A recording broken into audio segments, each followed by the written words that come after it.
নমস্কার বন্ধুরা, আমি বুবা। সবাই কেমন আছো? জানি সবাইয়ের অবস্থা খুবই শোচনীয়। যা গরম পড়েছে, বাইরে বার হওয়াই যাচ্ছে না। তাও এই গরমে একটা ব্লগ নিয়ে তোমাদের মাঝে হাজির হয়েছি।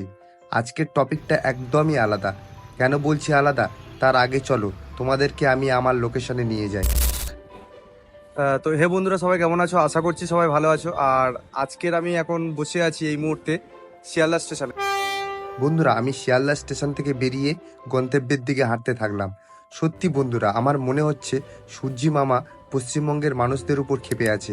এত রোদ, ইয়ার মাথা পুরো হ্যাং হয়ে যাচ্ছে। এত গরমের মধ্যেও মানুষ তার কর্ম চালিয়ে যাচ্ছে, সবাই তার কাজে ব্যস্ত। আমি ফুটপাত দিয়ে হাঁটতে থাকলাম আমাদের গন্তব্যের উদ্দেশ্যে। বন্ধুরা, আমি আজ পৃথিবীর সব থেকে সরু গলি এক্সপ্লোর করতে যাচ্ছি।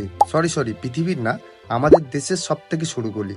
আপনি চাইলে এই ঠিকানায় আসবেন কিভাবে? শিয়ালদা স্টেশন থেকে বেরিয়ে রিলায়েন্স স্মার্ট বাজার আপনার ডান দিকে রেখে সিগন্যাল ক্রস করে এনআরএস হসপিটালের মেন গেটের সামনে চলে আসুন।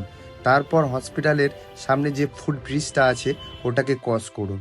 আপনি যখনই রাস্তার ওপারে পৌঁছে যাবেন, দেখবেন আপনার সামনে লরেটো ডে স্কুল। আর এই স্কুলটাকে ডান দিকে রেখে সেকেন্ড 2 নাম্বার গলিতে আপনি ঢুকে যান। তারপরে আপনি পৌঁছে যাবেন গোমস লেন। আর এটাই হচ্ছে ভারতের সব থেকে সরু গলি।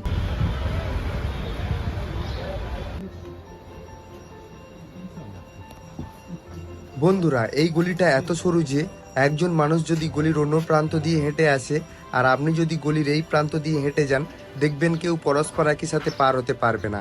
একজনকে ফিরে যেতে হবে গলির শেষ প্রান্তে, যেখান দিয়ে সে এই গলি যাত্রা শুরু করেছিল।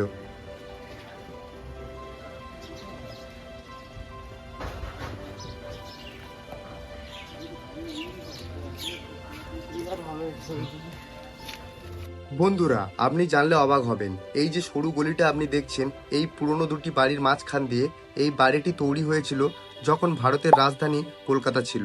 পাকিস্তান ও বাংলাদেশকে ব্রিটিশরা শাসন করত এই কলকাতাতে বসে।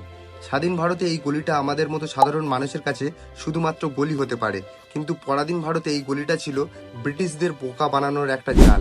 আমি কথা বলছি আজ থেকে প্রায় 150 বছর আগেকার সময়। আমাদের বিপ্লবীরা যখন এই গলিটা বানিয়েছিল ইংরেজ চোরদের বোকা বানানোর জন্য।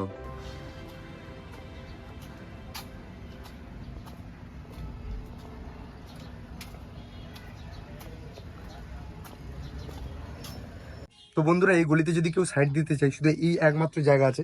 মানে এখান দিয়ে এটা হচ্ছে মানে টার্ন নিয়ে নিচ্ছে এই গলিটা, এখান দিয়ে টার্ন নিয়ে নিচ্ছে, দেখতে পাচ্ছেন। এইদিকে একটা টার্ন নিচ্ছে আর এইদিকে একটা টার্ন নিচ্ছে। তো এখানেই পাস দেওয়া যাবে, এখানে সাইড দেওয়ার জন্য এই জায়গাটাই শুধু একটু স্পেস আছে যে দুজন যাওয়া যাবে। তাছাড়া কিন্তু আর আদার্স এরিয়ায় যাওয়া যাবে না। আর পুরো গলিটা দেখতে পাচ্ছ কত সুন্দর, মানে একদম সরু গলি, খুবই সরু গলি।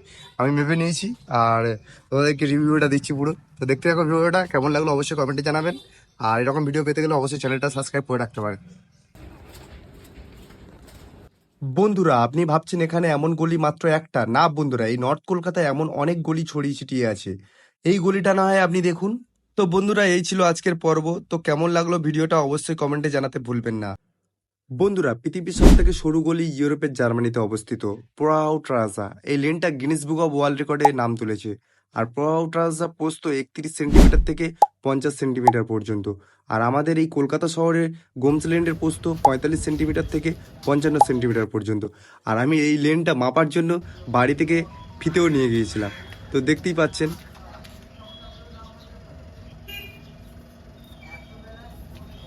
বন্ধুরা, আপনার যদি এমন গলির মধ্যে কোনো জীবনের সুন্দর গল্প থেকে থাকে, অবশ্যই আমার সাথে শেয়ার করতে পারেন। আমি শুনবো আপনার গল্প। এবং আজকের ভিডিওটা কেমন লাগলো অবশ্যই নিচে কমেন্ট করুন। আপনার মতামত জানা আমার অবশ্যই প্রয়োজন। এবং দেখা হচ্ছে পরের ভিডিওতে বন্ধুরা। এখনকার জন্য টাটা, বাই বাই।